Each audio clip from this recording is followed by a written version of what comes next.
Hey guys, Ethan from Another Mother Brothers here. Today I'm going to talk about something you might be doing wrong in Dragon Ball Fighterz and in other similar kinds of fighting games if you're a beginner or an intermediate player.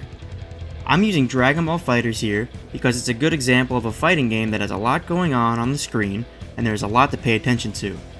What I'm going to be talking about is where you're looking while you're playing the game. You may be wondering, hey Ethan from Another Motherfuckers, isn't this kind of a stupid thing to talk about? It's obvious where you're supposed to look. Well, shut your whore mouth. Nah, I'm just kidding. Let me explain it to you.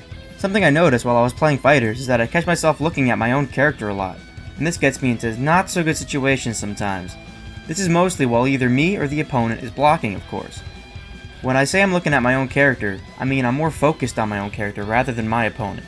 This makes it more difficult for me to react to mix-ups and grabs. But if I'm looking straight at my opponent's character, I can pay more attention to what he's doing, and in turn it helps me be able to react faster, whether it's blocking low to high, high to low, punish him with a move, or take his grab. Try to focus more on the character's center, or almost behind them. This way you can always see exactly what they're doing, including the assists that they're calling. And in doing this, you can still see yourself and your peripheral vision, so you always know where you are on screen. When both characters are close to each other, that's where it gets the most tricky and where things can get more confusing than when both characters are in neutral.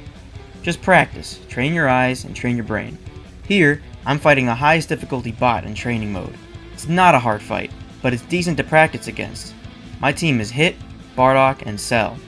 In the first match, I looked at my opponent for a majority of the time. I did pretty decent compared to my second match where I focused more on myself. When I focused more on myself, I lost Cell really quickly. I couldn't react as fast to what the bot was going to do. It's not an amazing example, but I think it demonstrates my point quite nicely. So when you start to consciously realize where you're looking on the screen and practice it, it'll start to become second nature, and this will help you make reads a lot better than before. Every fraction of a second counts when you're reacting to someone in a fighting game, and it's that fraction of a second that you can need to turn a loss into a win. Anyway, that about wraps this video up. I hope this helps anyone who had the same problem as me, or anyone who might just be noticing this. Thanks so much for watching. If you liked it, hit that subscribe button, and as always, I'll see you all in the next video.